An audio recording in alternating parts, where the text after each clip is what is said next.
जब अंग्रेजों का गुलाम था ये हमारा भारत, उस समय अमेरिका से एक मिशनरी को भेजा गया। उसको भेजा गया कि जाओ भारत और जाकर के भारत को ईसाई राष्ट्र बनाओ। और वो 21-22 साल का नौजवान था जिसका नाम था सैमुअल इवान स्टॉक। ईसाई राष्ट्र का मिशन देकर के उसको भेजा गया।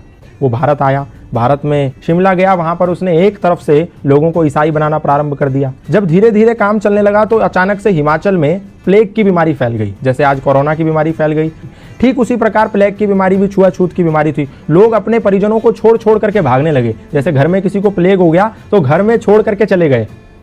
तो ऐसे ही जब देखा सैमुअल इवान स्टॉक ने कि जब ऐसी परिस्थिति पैदा हो गई कि लोग अपने परिजनों को छोड़ छोड़ करके भागने लगे, उस समय वहां पर एक समाज सेवी थे जिनका नाम था पंडित रूलियाराम। वो पंडित रूलियाराम निस्वार्थ भाव से ऐसे लावारिस पड़े लोगों की सेवा कर रहे थे। तो सैमुअल इवान स्टॉक ने देखा कि पंडित रूलियाराम एक खाट के पास हैं जहां पर एक वृद्ध आदमी को लेटा हुआ है और वो प्लेग के मारे तड़प रहा है और उसके गले में एक गिल्टी हो गई है जिसके मारे उसको तड़पन हो रही है।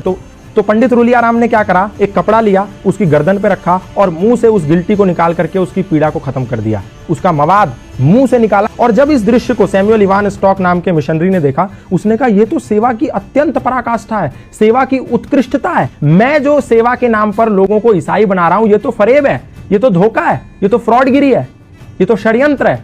और ये तो निस्वार्थ सेवा है जहां इनको कुछ नहीं मिलना, ये मर भी सकते हैं, छूने पे लोग मर जा रहे हैं और ये उनकी ऐसी सेवा कर रहा है। उस समय सैमुअल इवान स्टॉक का हृदय परिवर्तन हो गया। तो उनने पंडित रूलियाराम से कहा, सैमुअल इवान स्टॉक ने, कि ये क्या सिद्धांत है, कौन से ऐसे सिद्धांत हैं जिसके चलते आपके अंदर इतनी तन्मयता, इतनी तल्लीनता है लोगों की समाज की सेवा के प्रति। तो पंडित रूलियाराम ने कहा, ये सनातन धर्म के सार्वभौमिक सिद्धांत हैं जो हमें मानवतावाद का उपदेश देते हैं और मैं वही कर रहा हूं। संगच्छध्वम संवदध्वम संवो मनांसि जानताम सर्वे भवन्तु सुखिना सर्वे संतु निरामया के सिद्धांतों को पालन कर रहा हूं। तो सैमुअल इवान स्टॉक ने कहा, मैं भी ये सनातन धर्म के सिद्धांत जानना चाहता हूं।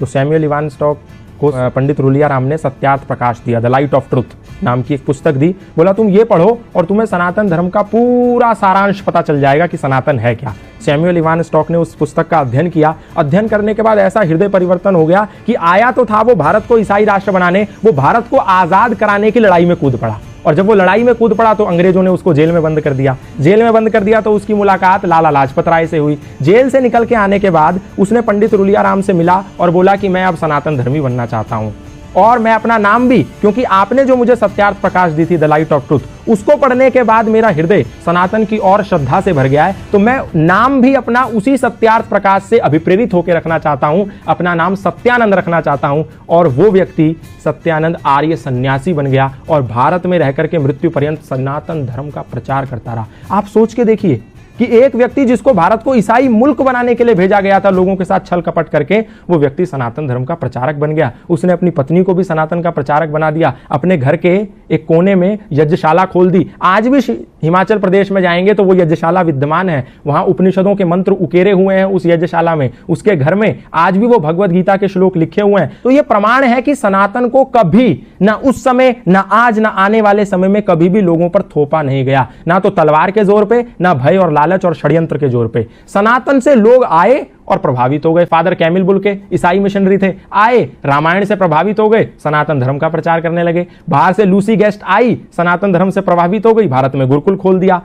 स्टैनफोर्ड की एक महिला आई, भारत में आके गंगा के पास बैठी, साध्वी भगवती सरस्वती बन गई। एक व्यक्ति स्विट्जरलैंड से पैदल भारत आ गया, 4 साल 18 मुल्क पैदा करते हुए। कोई गया था उसके कंधे पर बंदूक रखने और उसका नाम हो गया बैन बाबा। ऐसे बहुत सारे उदाहरण है, मैं बताऊंगा तो समय कम पड़ जाएगा। सनातन को कभी भी किसी पर थोपा नहीं गया। लोग आए, खुद बन गए। मौलाना महबूब अली खुद पंडित महेंद्रपाल आर्य बन गए। खूब सारे मौलाना, मतलब इमाम मस्जिद के, खुद सनातन धर्मी बन गए। हमने किसी को जोर नहीं दिया, किसी को जबरदस्ती नहीं करी, लोग आए और बन गए। तो इसमें हमारी क्या गलती है?